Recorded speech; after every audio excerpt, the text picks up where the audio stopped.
চলি আমরা প্রশ্ন উত্তর দেওয়ার পর্বে। এমনি লিটন হোসেন জানতে চেয়েছেন দাঁত আঁকা বাঁকা সোজা করা যাবে কিনা। হ্যাঁ, যাবে, কোনো অসুবিধা নেই। আঁকা বাঁকা দাঁতকে সোজা করাতে কোনো অসুবিধা নেই, এটা খুবই সাধারণ একটি বিষয়, অনেকেই করে থাকেন আজকাল, অসুবিধা নেই ইনশাআল্লাহ। এমনি বাপ্পি জানতে চেয়েছেন আমি টয়লেটে থাকা অবস্থায় যদি আজান শুরু হয় তখন কি আজান উত্তর দিতে পারি? না ভাই, আপনি অপেক্ষা করবেন, বের হয়ে আজান উত্তর দিয়ে দিবেন। মাহফুজ মুন্না আপনি জানতে চেয়েছেন খাওয়ার সময় ছেলেদের গোপে পানি বা খাবার লাগলে তাকে হারাম হবে?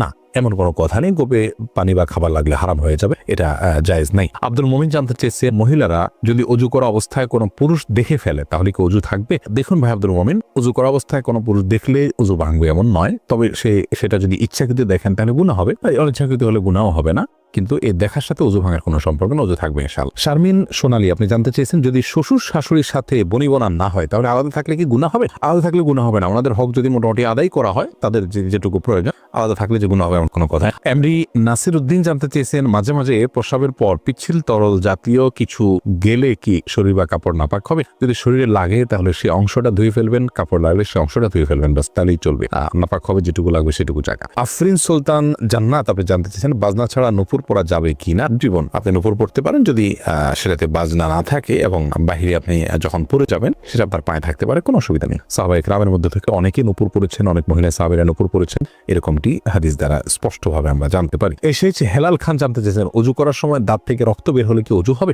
দাঁত থেকে যদি রক্ত বেশি বের হয়ে যায়, বের হতে থাকে, যার ফলে আপনার থুতু লাল হয়ে যায় এবং লালচে ভাব বেশি থাকে থুতুর মধ্যে, তাহলে সেক্ষেত্রে আপনার অজু হবে না। আর যদি লালচে ভাব কম থাকে, হালকা হলুদ হয়, তাহলে সেক্ষেত্রে অজু হয়ে যাবে। জহিরুদ্দিন মোহাম্মদ বাবর জানতে চেয়েছেন হাতে তালি দেওয়া কি জায়েজ আছে? অনেকে বলে হারাম, এটা ইসলামের বিধান কি? হাতে তালি দেওয়া এটাকে হারাম বলার সরাসরি কোনো সুযোগ নেই, তবে অবাক করা কোনো কিছু, ভালো কিছু দেখলে মুখে সুবহানাল্লাহ বলা, আশ্চর্য হলে সুবহানাল্লাহ বলা, মাশাআল্লাহ বলা, এটা হলো সুন্নাহ, হাতে তালি নয়।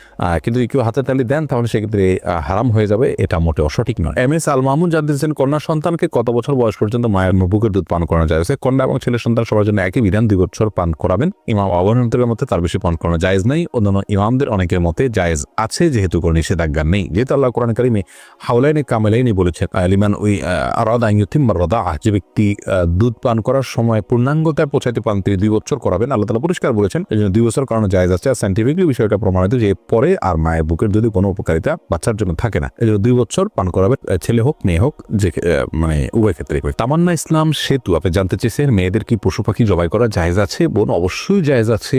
মুরগি, হাঁস, এই জাতীয় পশু পাখি, গরু, এগুলো জবাই করার ক্ষেত্রে অনেক উদাহরণ আমাদের সমাজে আছে। যেমন ভাই বোন দুজন মিলে একসাথে গরু জবাই করতে পারবেন না শেয়ারে, তারপরে আপনার মেয়েরা গরু বা ছাগল বা কোনো পশু জবাই করতে পারবেন না, গোসল ফরজ অবস্থায় গরু ছাগল জবাই করা যাবে না, স্বামী স্ত্রী একজন ধরবেন একজন জবাই করবেও করা যাবে না, এরকম নানাবিধ কথা আমাদের সমাজে প্রচলিত আছে। এগুলো সবগুলো ভ্রান্ত ধারণা।